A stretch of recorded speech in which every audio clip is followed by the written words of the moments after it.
Hi, welcome back to the Forge. Today we've got a new apprentice with us. This is Beeman. She's going to be with me for the next few weeks, and I'm hoping that maybe she's going to get a love for knife making and do this after she leaves us alone. This is a school project for her, and I'm hoping that she'll learn a lot about knife making. As I understand, she's an avid knife collector, and this is just another step in the process. And we tromped around, myself and my daughter tromped around DC last year. So I got to know her some there. I'm glad to have her in the Forge this week. So looking forward to it. All right, now when you're heating up your steel, first thing that you'll see there is that you start out at a dull red, which is around 1200 degrees.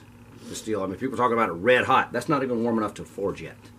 So you start out at 1200 degrees, and as it progresses, that's like a sunrise dull red. It progresses into a full red. Then you move up into around 1400 degrees. Around 1500 degrees, it goes to cherry red. And then moving up into 1600 degree level, you've got a full bright cherry red.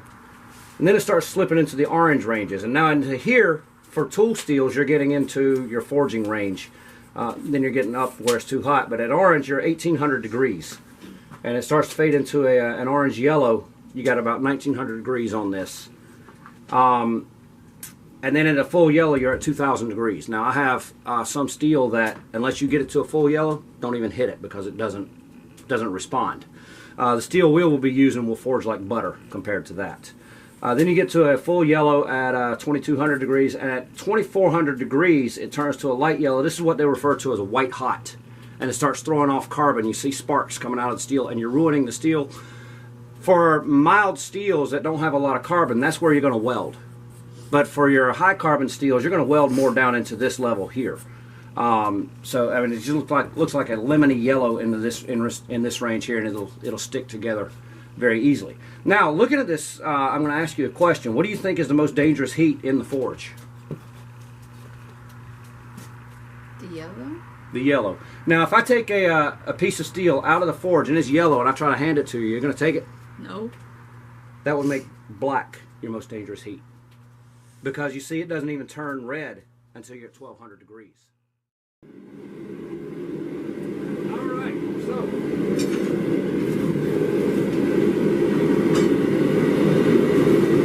we don't need a whole lot of area heated on this steel. You're only going to use just, I mean, they can sort that long. You don't heat the whole piece. You need like 3, 4, 5 inches at a time to work on it. What we're going to be making is a roughly 9-inch fixed blade full tank EDC. I know that's a lot to take in. 9-inch overall length. Full tank. This is a full tank blade. You can see the tank all the way through. It's the strongest of trench tank constructions, and the handle is just a sandwich handle. This would be a hidden tank. The tank doesn't go all the way through. It terminates somewhere here in the wood. Partial tank, I'm sorry, not hidden tank. And it's pinned in, like the full tank, but it's pinned in. And it's really the weaker of the 3 tank constructions. Now the blades there, both of those blades have partial tanks that are hidden tanks that go all the way through the material. They'll be peened at the end to make sure that they're sturdy and held in place properly. So the full tank will be the strongest construction. We'll make it fit in the hand and make it nice. While that other one's heating, I'll go ahead and start showing you what we're doing. We're going to bring it down because it's too wide. We're going to start bringing it down just a little bit to where it's more like an inch. It's an 1.25 inches now. So simple thing to do there. Out of the fire. Well,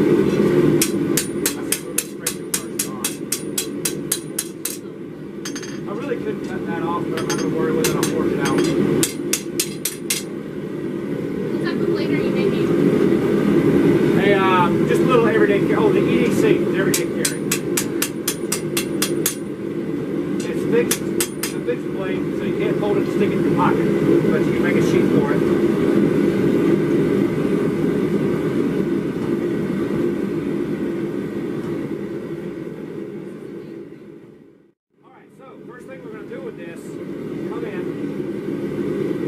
Working it down a little bit. starts to pucker out to the side. You don't want that. So you lay it flat. Bring it straight again. Now it's starting to get a little too cold to work, so I'm going to leave it alone. Alright, so this one's yours. I can hold the steel while you hit it, or you can hold it and hit it, whichever you want to do. Whatever you think is going to be easier. So these here. Now turn that, yeah, like that. Pull it back this way a bit.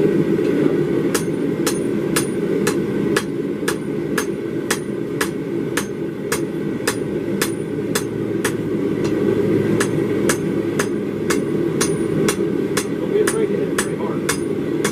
There's sometimes we can lay it flat and then it's going to press on that edge a little bit. There you go. Alright, now you start to get into darker colors there, and you go much further, you're going to risk stress fractures. Alright, so we're going to keep bringing that down. See, I worked there, and I started working further back, so start bringing it down where I want it.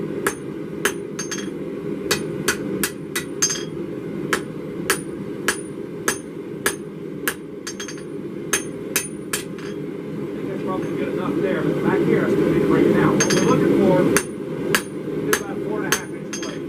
But you notice too that I fattened it up. Now I gotta fix that. And it's getting hot back there. Okay, so there you go. If that's getting hot on your hand, let me know. We'll quench the end that's hot. The end that's not supposed to be hot.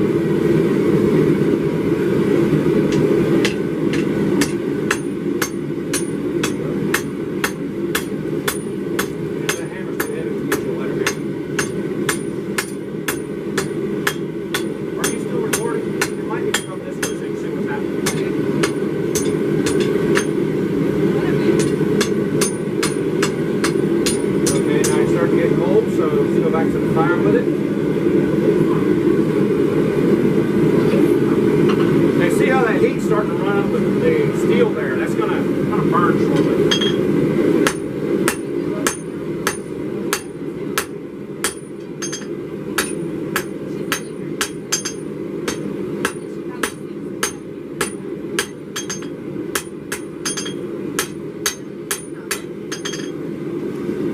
Okay, so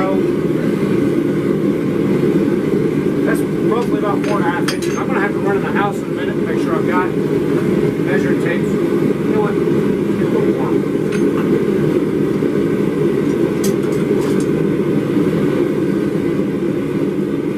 Not quite an inch. Well, that's about an inch. I think they're inch wide drums.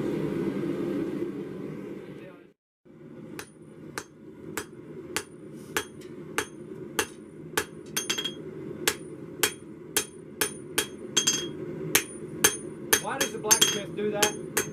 You're kind of keeping up rhythm. When I was tapping the anvil, I was looking at what I needed to do next. And it's just kind of keeping my rhythm and not just a sudden stop, bam. Okay, now let's go again. It's just a sudden stop. It's keeping your arm warm. It's keeping everything flowing like it should. And you're ready to go right back into the next hammering.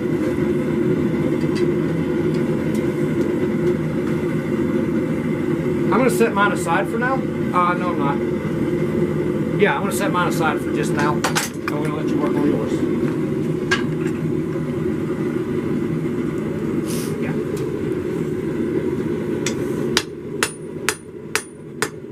Pull it out to the edge of the anvil this way. Work on the tip. Get it warm again. Ah! No, don't tell me that.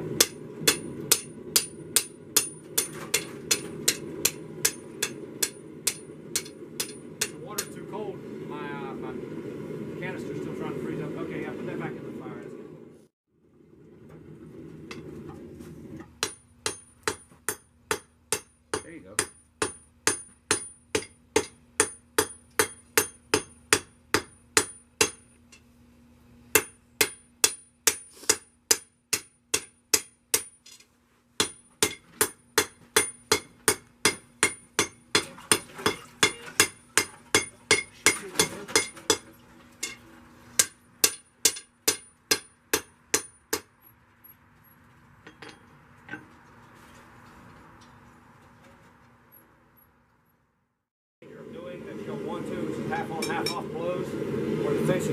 halfway off of the anvil when you strike. You'll end up creating a step here, and you don't want to do that.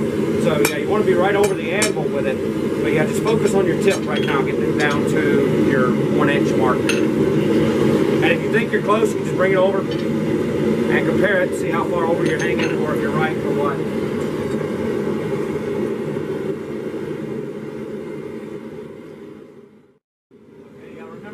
Right there at the tip.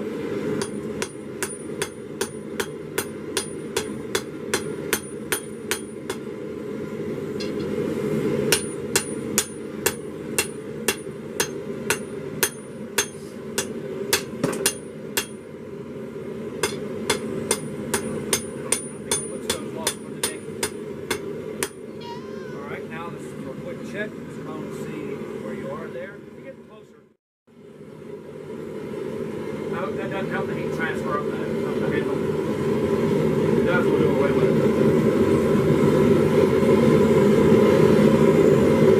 But yeah, we'll go down and it'll sound like I'll say strike, you hit. And I'll move, do whatever adjustment I have to do, say strike, you'll hit. And it'll happen kind of fast.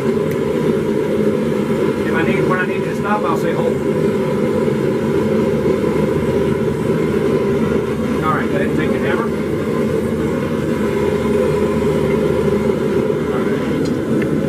Strike, strike, strike, strike, strike, strike, hold. Strike, strike, strike, strike, strike, strike, hold. You just hit the steel directly, that's all. And we can still do that more, but we're not going to worry about it right now. That tip still has a little ways to go before you're at 1 inch.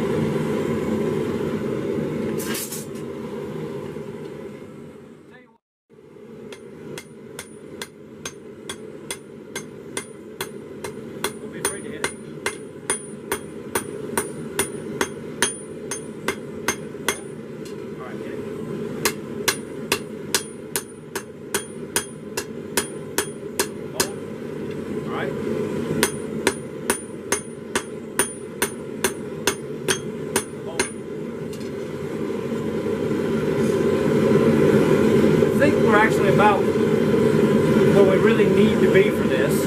How long you got it? Right here. Got about 4.5 inches. Flatten it back out.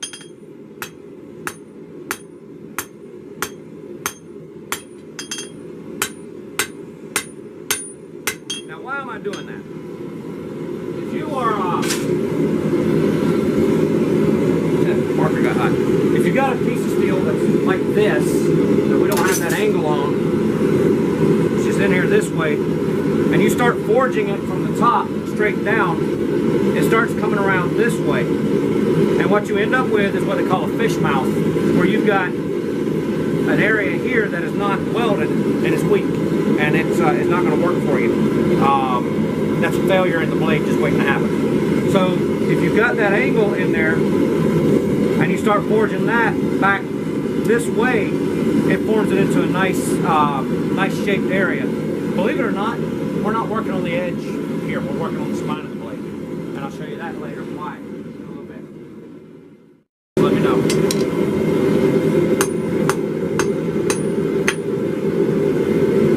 See what that handle to.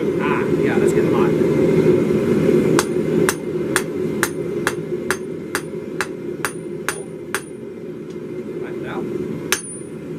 There's a lot of rebound on that anvil. Hold. Alright, drop it back. Hold. Flatten it. You're aiming at a very small area, and it's easy to miss. Experienced blacksmiths will do that. Hold. Okay, flatten it one more time, then we're going to go back to the fire because it's getting cold. Alright. Now, correct me if I'm wrong, but if the steel starts getting cold and you keep hitting it, then you have risks of cracks. Yeah, stress fractures. And you see there's still a lot of heat in there. That you get it up here in the light, you can't necessarily see that. And obviously, when you have cracks in your blade, if you go to hit wood or something, it's going to crack. It's going to break and possibly cause more trouble. Okay, notice I pushed out to the edge of the anvil there, so when I'm coming down, I'm not hitting the anvil. I'm out over that. I've got a little area pooched up there, so I'm going to lay it flat on the anvil and drive it down. That avoids getting delaminations, right?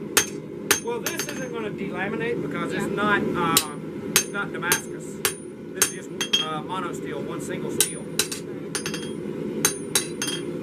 I really don't like that. See if I can grind that out later. Alright, so I'm going to lay this aside again.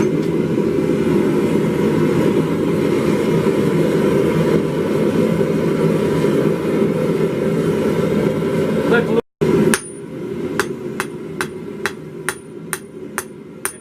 alright, yeah, keep driving it back like you're doing. Now start to roll back up this way with the hammer. Out.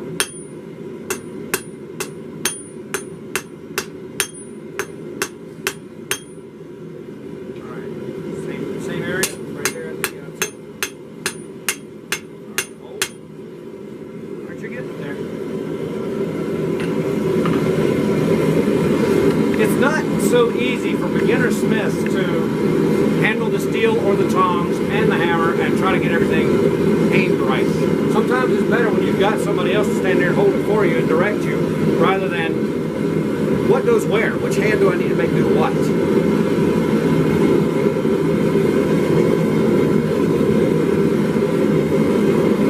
I'll be back. I'll go see if the coffee's ready. Alright, well, we're done for the day. I hope this Beeman has learned a few things. I'm glad to have her with us, and she's picking up things quick. I tell her something and she learns it. She practices it immediately, and the next heat she still remembers it. So I'm glad to know that she's picking it up. Hopefully she's having fun. You having fun? Yeah. Good. All right. She does actually talk. So we're going to go ahead and get this video edited and put it up, and next week we'll start on our tang sections of the blades. Start video. So what we're going to do here is you see where you got this transition right in here? We're going to come right about there, behind the transition, and start driving it down over the horn of the anvil. I have to get used to using the horn because I've never had one.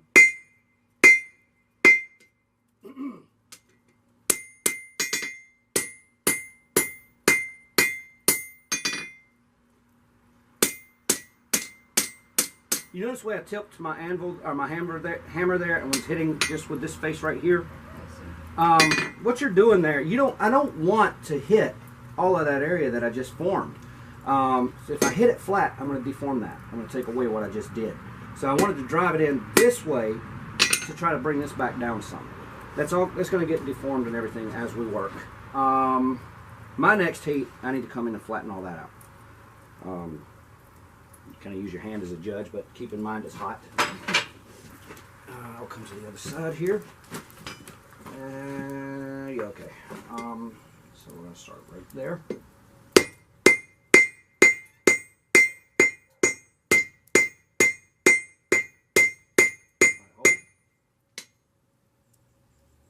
Okay, now I'm going to lay it here, but back in this area, hit it. Not where you can go ahead and hit it with flat faces right back in there, because we're not hitting that, what you just did. All right, hold. Let's see what we got.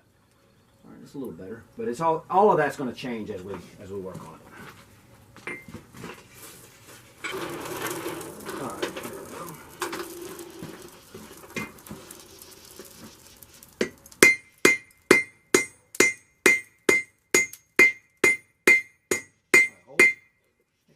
Fast. Let me see that. Flatten it back out.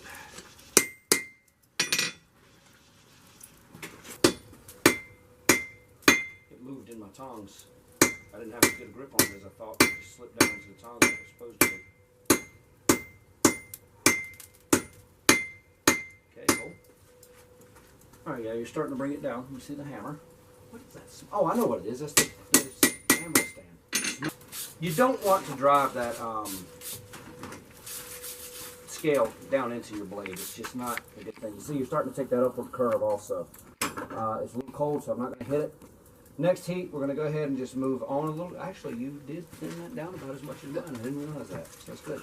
So we're going to move on, start hammering this area, and then we'll bring it back here. If you do you want that tip brought down a little more where it's not as fat, more of a pointed tip? Because we can come in, and just like I did, you can hammer right in here. I'll tell you what, that's what we'll do next time, because it's only going to get fatter as that material comes this way and pushes out. You're hammering. And you see how that magically came out and matched up? Yeah. Alright, hold. Alright, so... Okay, so yeah, we're going to go ahead. I brought that tip back down some because it was starting to bulge out, and I was afraid it was going to do that. So next, we're going to continue out to the tip, and it should be about the same thickness as mine by that time. At this angle here,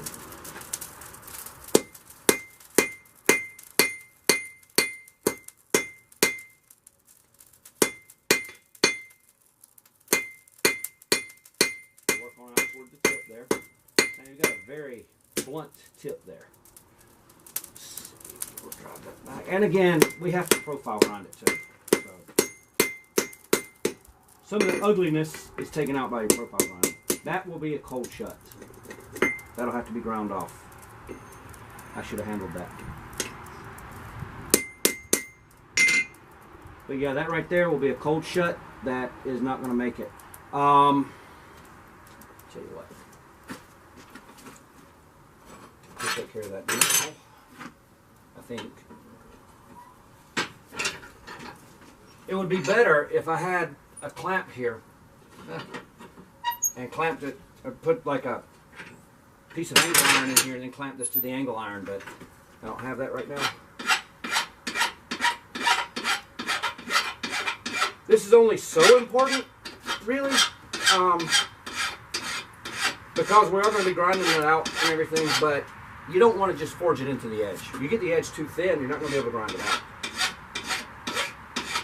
So see, we just filed that out. So that's gone. That won't be causing you a problem. So we forged this side. We'll flip it over and forge the opposite side. All right, anyway, let's see. What do we want to say about this? A couple of days of forging. We have our rough forged blades now. Yeah, they've got some ugly bulges and things, but that'll be taken out in rough grinding. We've normalized the blades, and from here we'll move on to, I'll probably throw them in some vinegar to get all of the scale off of them. And from there we'll be rough grinding, and that'll be our next video. We're going to go ahead and close this one out and post it. So thank you for joining us. Please like, share, and subscribe, and all that good stuff, and look forward to seeing you next time.